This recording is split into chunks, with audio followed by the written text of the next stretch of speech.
Welcome to यामिनीज पाठशाला। आप सभी का यामिनी की पाठशाला में स्वागत है।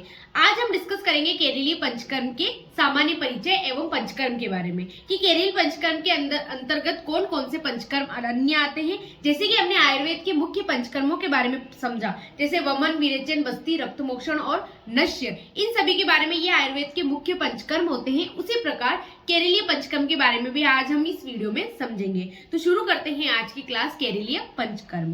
केरलीय पंचकर्म जो होते हैं वो 5 प्रकार के होते हैं, या फिर ऐसा कहें कि केरलीय पंचकर्म के अंतर्गत 5 कर्म आते हैं। वो 5 कर्म कौन कौन से होते हैं? सबसे प्रथम जो होता है वो होता है धाराकल्प।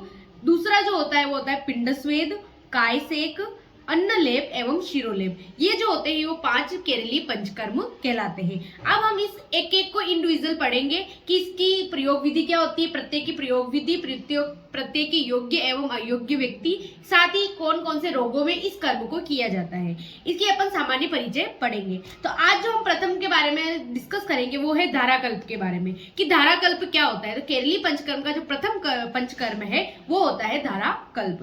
अब धाराकल्प के अगर हम सामान्य परिचय की बात करें तो ये शिरसेक या शिरोधारा कहलाता है। धाराकल्प का मतलब क्या होता है? शिरोशेक या शिरोधारा, यानी कि जब आपके सिर पर तेल की, स्नेह की, तक्र की या फिर किसी भी क्वाथ की धारा गिराई जाती है, एक मोशन में धारा गिराई जाती है, उसे हम क्या कहते हैं? धाराकल्प या शिरोधारा कहते हैं।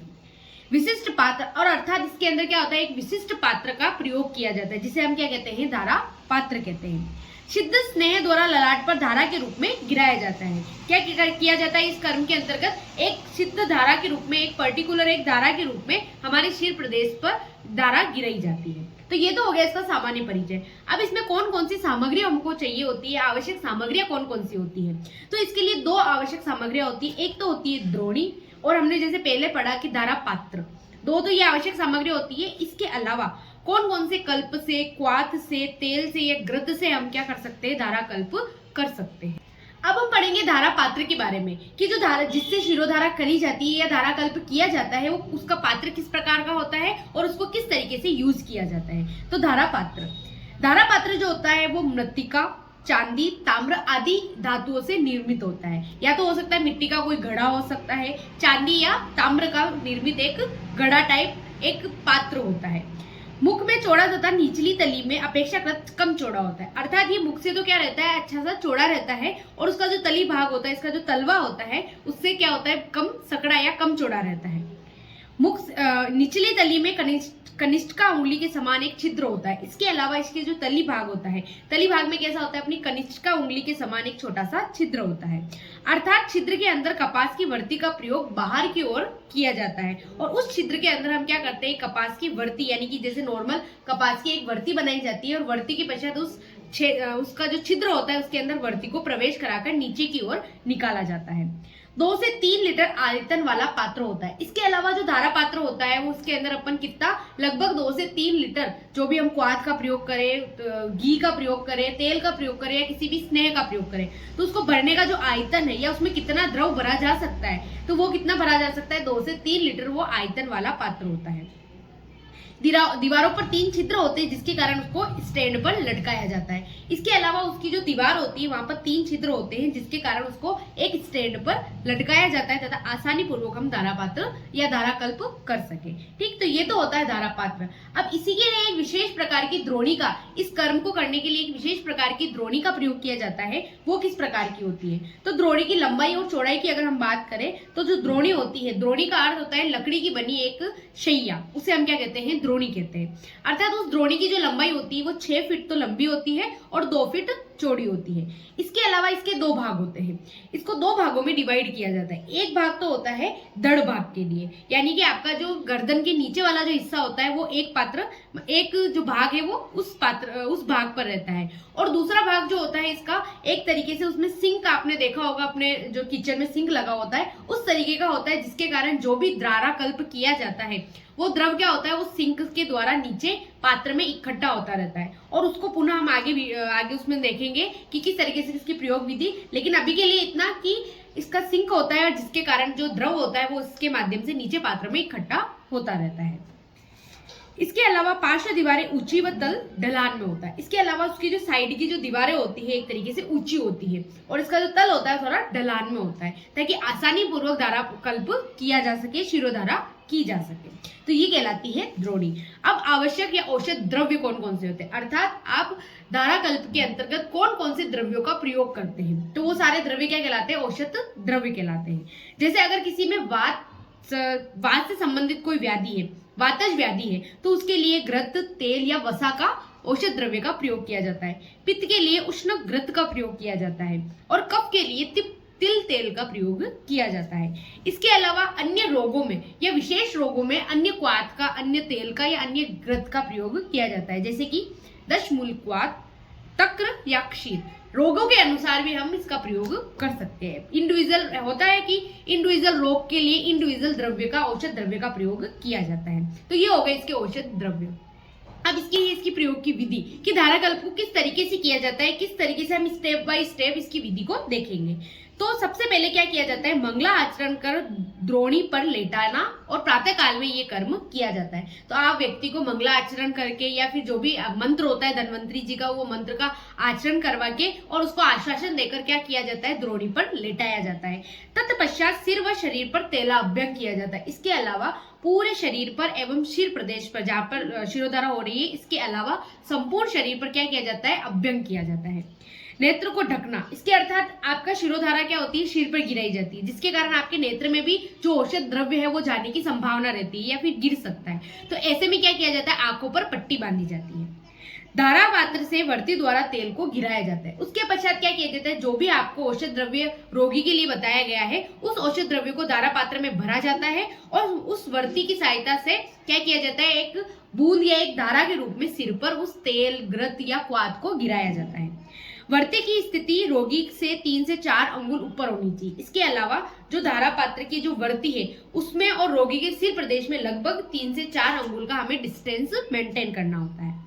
इसके अलावा इसमें 2 परिचारक की आवश्यकता रहती है। क्यों रहती है 2 परिचारक की आवश्यकता, वो आगे देखते हैं कि इसमें 2 परिचारक की आवश्यकता रहती है क्योंकि धारा पात्र के पास खड़ा होकर तेल या द्रव डालता है, जिसमें से एक परिचारक तो क्या करता है, धारा पात्र के अंदर तेल डालकर उसको वर्टिकुली या फिर उसको वर्ता काल में उसको घुमाता रहता है और धारा कल्प करता रहता है। और दूसरा परिचारक जो होता है वो नीचे इकट्ठा हुआ जो उस सिंक के द्वारा जो तेल या घृत है वो नीचे इकट्ठा हो रहा है पात्र में, उसको पुनः गर्म कर करके, गुनगुना कर करके उस पहले जो परिचारक है उसको देता रहता है। ठीक है, इस प्रकार से ये क्रिया की जाती है। इसके अलावा इस प्रक्रिया को लगभग 45 से 90 मिनट तक किया जाता है। कंटिन्यू इस तेल को बार बार गर्म करके बार बार लेकर इस तरीके से 45 मिनट से 90 मिनट तक ये क्रिया बिना रुके की जाती है।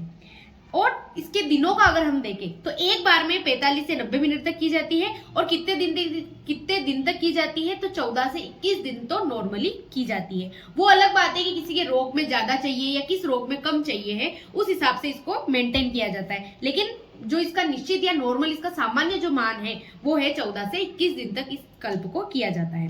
फिर तीसरे दिन तेल को बदलना और क्वाथ और क्षीर हो तो प्रतिदिन बदलना। इसके अलावा अगर आप तेल का प्रयोग कर रहे हो या घृत का प्रयोग कर रहे हो तो 3 दिन तक तो हम उसी का प्रयोग कर सकते हैं, लेकिन 3 दिन बाद हमें दूसरा घृत या तेल का प्रयोग करना होता है। और यही यदि आप क्षीर का प्रयोग कर रहे हो, क्षीर यानी दूध, अगर आप दूध का या खीर का एक तरीके से, या फिर ऐसा कहें कि आप क्वाथ का प्रयोग कर रहे हो, तो उस क्वाथ क्या होता है, वो 1 दिन की उसकी वैलिडिटी होती है और 1 दिन में वो खराब हो जाता है। तो इसके अनुसार आपको क्वाथ या क्षीर को प्रतिदिन बदलना होता है। तो इसका बात का हमें सावधानी रखनी होती है। ठीक है, इसके अलावा इस कर्म को करने से हमें कौन कौन से रोगों से बेनिफिट मिलता है या फिर कौन कौन से रोग इस कर्म से ठीक हो जाते हैं। जैसे अनिद्रा, यदि किसी को नींद नहीं आ रही हो तो ऐसे व्यक्ति को भी क्या किया जाता है, धारा कल्प या शिरोधारा दी जाती है।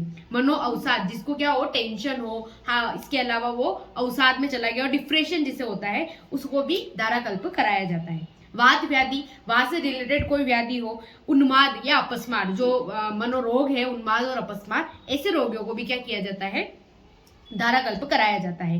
ठीक है, तो ये सभी जो होते हैं इससे साध्य रोग होते हैं, अर्थात धारा कल्प के कारण ये जो रोग होते हैं वो साध्य होते हैं। इसके अलावा जो धारा कल्प होती है उसके कितने प्रकार होते हैं, तो धारा कल्प जो होता है उसके 3 प्रकार होते हैं, तक्र धारा, सर्वांग धारा एवं एकांग धारा।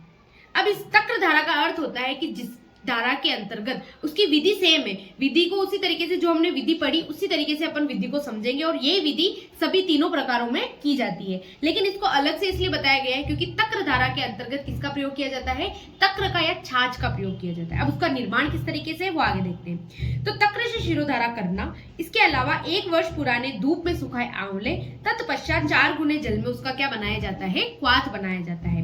क्वाथ बनाने के बाद उसके अंदर क्या मिलाई जाती है, अम्ल तक्र यानी कि छाछ मिलाई जाती है और उसके बाद क्या किया जाता है, अपने जो विधि पढ़ी उसी विधि के अनुसार क्या किया जाता है, रोगी का धाराकल्प किया जाता है।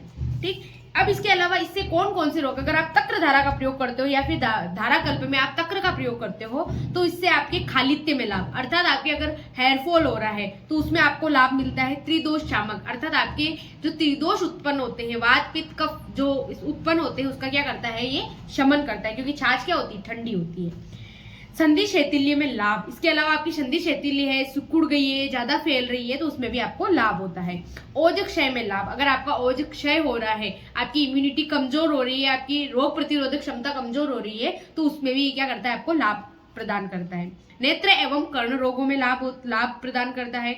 अग्निमांद्य एवं अरुचि, अर्थात जिस व्यक्ति की जठरा अग्नि मंद होती है और जिसे भूख नहीं लगती है, ऐसे व्यक्तियों का भी तक्र धारा कराई जाती है। मूत्र रोग में उपयोगी, इसके अलावा मूत्र रोग जितने भी होते हैं उसमें भी तक्र धारा कराई जाती है।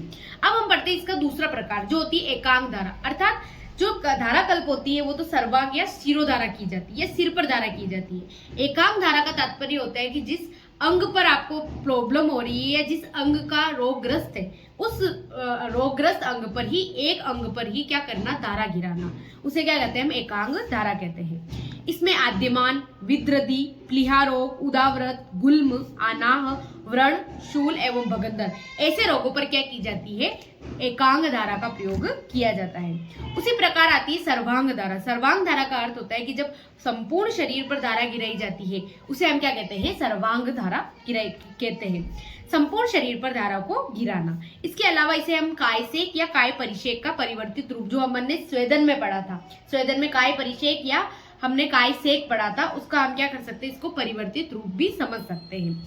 शरीर में दृढ़ता, इसके अलावा इसका प्रयोग किन किन रोगों में या किसके लाभ के लिए किया जाता है, कौन से लाभ को प्राप्त करने के लिए किया जाता है, तो शरीर में दृढ़ता यानी कि शरीर को दृढ़ बनाने के लिए धाराकल्प का प्रयोग किया जाता है या सर्वांग धारा का प्रयोग किया जाता है। व्रण शुद्धि, इसके अलावा आपका क्या, आपका कलर आपको अगर ब्राइट करना है, ग्लो करना है तो ऐसे में भी सर्वांग धारा का प्रयोग किया जाता है। इंद्रियों में स्थिरता, यानी आपको हर काम परफेक्ट करने के लिए भी आप सर्वांग धारा का प्रयोग करते हैं। कार्य शक्ति में वृद्धि एवं दोषों का शमन करने के लिए, अर्थात संपूर्ण दोष में, संपूर्ण शरीर में दोषों का शमन करने के लिए भी सर्वांग धारा का प्रयोग किया जाता है। इस प्रकार से धाराकल्प जो होता है वो मेनली तो शिरोधारा कहलाती है, लेकिन इसके 3 प्रकार जो हमने पढ़े, तक्र धारा, सर्वांग धारा और एकांग धारा, इनको भी एक धारा के रूप में ही इसके अंदर अपन इंक्लूड करते हैं, इसलिए इनका प्रकार 3 रूप से बताए गए हैं। इसी के साथ इस वीडियो को हम यही खत्म करते हैं। मिलते हैं एक नई वीडियो के साथ, एक नई टॉपिक के साथ। आप मेरे चैनल पर नए हैं तो मेरे चैनल को सब्सक्राइब कीजिएगा। Thank you so much for watching. धन्यवाद।